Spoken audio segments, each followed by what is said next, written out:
In the quietest moments of our lives, when the weight of existence feels unbearable, sometimes salvation arrives in the most unexpected forms. This is a story about survival, connection, and the profound impact of small moments that change everything. The studio conversation. The recording studio in Austin sat bathed in soft amber light, its walls lined with memorabilia from countless conversations. Joe Rogan adjusted his headphones, preparing for what would become one of the most powerful interviews of his career. Across from him sat a man whose public image of calm strength masked years of hidden struggle. The guest wore his signature simple attire, a black t-shirt and well-worn jeans. His shoulder-length hair framed a face that carried both wisdom and weariness. This wasn't just another celebrity appearance. Something heavier hung in the air, an unspoken understanding that they were about to venture into territory rarely explored in public discourse.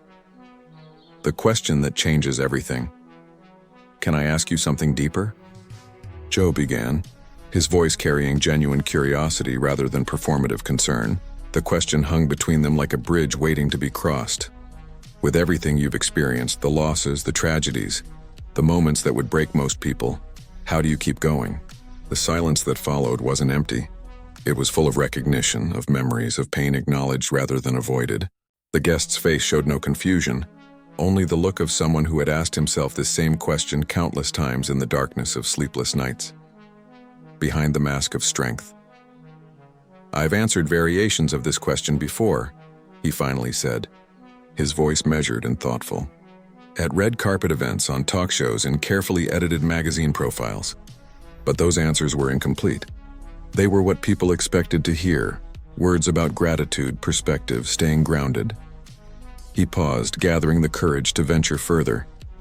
"But when you ask it like this, directly and honestly, I realize I need to give you the real answer, the one I've never said out loud."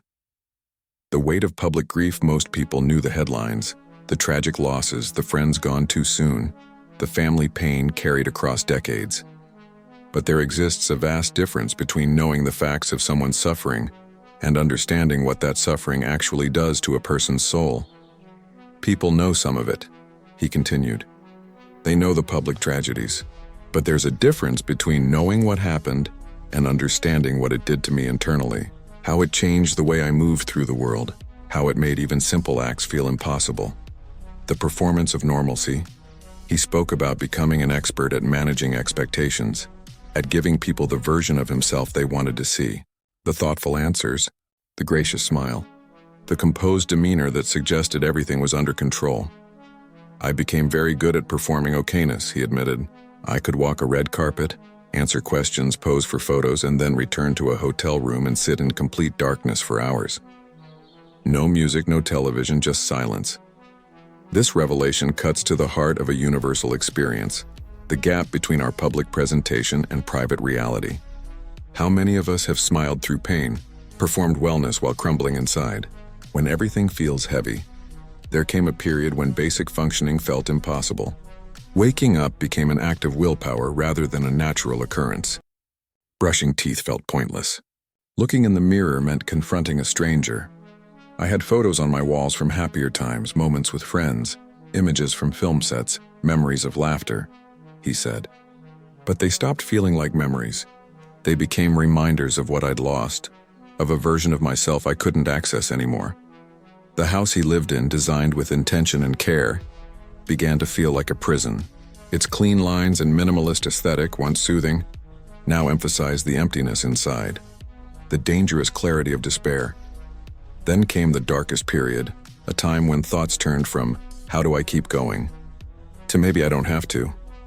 There was a Tuesday in October, he recalled, his voice dropping to barely above a whisper. I had nothing scheduled. The day stretched endlessly before me, and a thought appeared, not screaming but whispering, "You don't have to do this anymore." This wasn't a dramatic moment. There were no tears or visible anguish.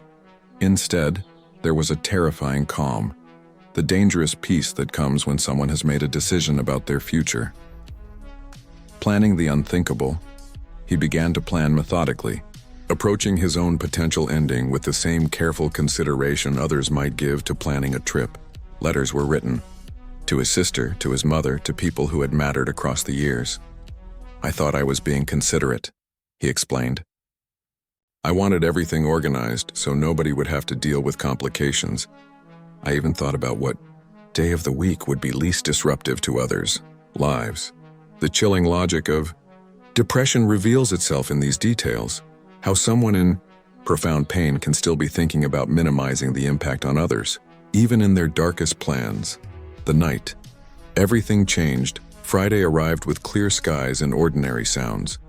He went through his routines with quiet finality, each action feeling like a goodbye disguised as normalcy.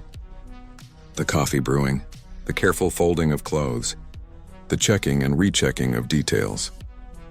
As evening approached, he sat in his living room, surrounded by the trappings of a successful life that felt completely hollow. The letters were ready. The arrangements were made. Everything was in place, and then he heard it. A sound from outside. The scraping and thumping of a skateboard against pavement. The boy and the skateboard. Looking out the window, he saw a young boy, perhaps 8 or 9 years old, alone under a streetlight. The child was attempting the same trick repeatedly, rolling forward, jumping, trying to make the board flip beneath his feet. Again and again the board clattered away. Again and again the boy picked it up and tried once more. No audience. No one filming for social media. Just a child, a skateboard, and determination. "I watched him for maybe 20 minutes, he recalled. He must have fallen 30 or 40 times. Once he landed hard on his elbow, sat there rubbing it, and I thought he'd quit. But he got back up, adjusted his stance, and tried again.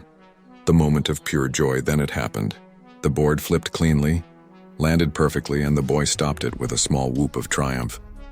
He threw his arms in the air, celebrating alone in the darkness with no one watching except a stranger hidden behind a window. "That's what got me," he said, his voice thick with emotion. He celebrated anyway, even with no audience, no applause, no validation from anyone else. He'd done something difficult and he let himself feel proud, just for himself. This simple moment, a child's joy and personal achievement, cracked something open. It reminded him of what pure, unperformed happiness looked like. The unexpected visitor hours later, past 2 in the morning, a car door slammed outside. Then came hesitant footsteps and an uncertain knock. Opening the door revealed his nephew, 17 years old, carrying a duffel bag and wearing tear-stained exhaustion on his face. "I didn't want to be alone tonight," the boy said simply.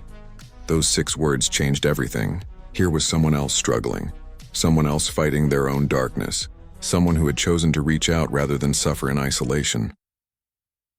2 lives at a crossroads. They sat together in the living room. 2 people at different stages of life but facing similar demons. The nephew spoke about feeling overwhelmed, scared, like he was disappointing everyone. About nights when the weight felt unbearable. "Some nights I just feel like I don't belong anywhere," the young man admitted. "Like I'm failing everyone around me." The response came from a place of hard-won understanding. "I felt that way too. You're not alone in this." This exchange, honest, vulnerable, mutual, created a space where both could exist without pretense. Neither had to perform strength or hide struggle. They could simply be present with their pain and their humanity. The letters burned. The next morning, as his nephew slept peacefully on the couch, something profound occurred. The goodbye letters, carefully written, emotionally devastating, were taken from their hiding place.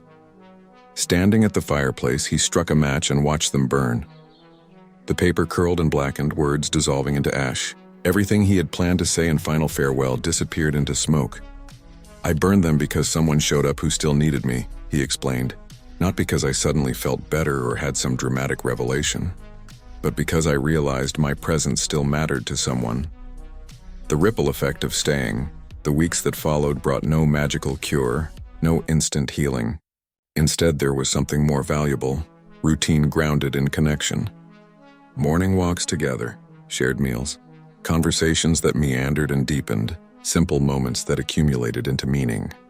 The nephew ended up staying for 3 weeks. During that time, something shifted in both of them. They were healing not individually but together, through the simple act of mutual presence. "We started cooking together terribly at first," he recalled with a genuine smile. "The kitchen became a place of laughter instead of loneliness. We watched old movies. We took walks. We just existed together, and somehow that was enough." Finding purpose in connection, the nephew eventually discovered his calling, helping others who struggled with the same darkness they both knew. He trained as a counselor, started peer support groups, and eventually opened a youth center dedicated to providing safe space for struggling teens. This place exists because someone answered the door when I showed up uninvited, the nephew said at the center's opening. He didn't ask what was wrong. He just let me sit with him. That night saved my life. Now I want to pass that on. Lessons from the edge. Looking back at that crucial night, several profound truths emerged. Small moments carry enormous power. A child skateboarding, a dog wagging its tail, an unexpected visitor. These seemingly insignificant events can redirect entire lives. Connection is survival. Isolation amplifies pain. Presence, even uncomfortable, imperfect presence, creates possibility where none existed before. Reaching out is strength, not weakness. The courage to admit struggle, to ask for help, to show up at someone's door at 2 a.m. This is profound bravery. We save each other, not through grand gestures or perfect words, but through staying, listening, and being willing to share space with pain without trying to immediately fix it. The ongoing journey recovery isn't linear or complete. There are still difficult mornings, moments when old darkness whispers familiar lies, but now there are tools, connections, and memories of why staying matters. I don't consider myself healed, he said. That word feels too final, too neat. But I'm learning to live with softness, to stay open, to notice the small things that make existence bearable and sometimes even beautiful. A message for those struggling, to anyone reading this who feels trapped in their own darkness. Here is what this story offers. You are not as alone as you feel. The voice telling you that nobody would notice your absence is lying. Someone would notice. Someone already does, even if they haven't found the words to say so. Stay for the small things. A hot cup of coffee. The sound of rain. The possibility of unexpected kindness. These aren't trivial. They're lifelines. Reaching out isn't burden. It's wisdom. And sometimes saving someone else is how we end up saving ourselves. Your story isn't finished. There are people you haven't met yet who will be grateful you stayed. Moments of joy you can't imagine from where you're standing now. Connections that will make sense of everything you've survived. The power of presence. The most powerful intervention isn't always professional help or medication or dramatic rescue, though these absolutely have their place. Sometimes it's presence, showing up, staying, listening, being willing to sit with someone in their darkness without trying to immediately illuminate it. Hope carried forward. Years after that pivotal night, both men continue their work. One quietly helps others through conversation and presence.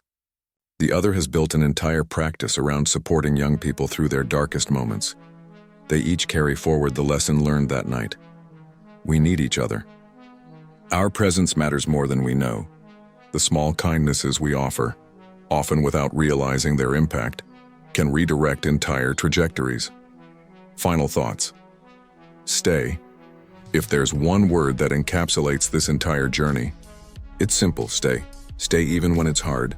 Stay even when you can't see the path forward. Stay because small moments of unexpected beauty are still possible. Stay because someone needs you even if you don't know who yet. Stay because your story matters even when it feels like it doesn't.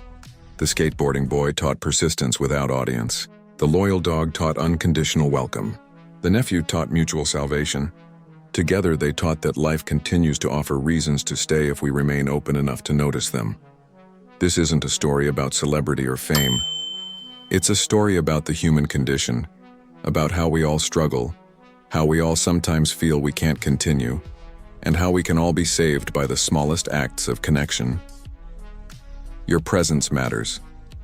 Your story matters. Stay and see what happens next.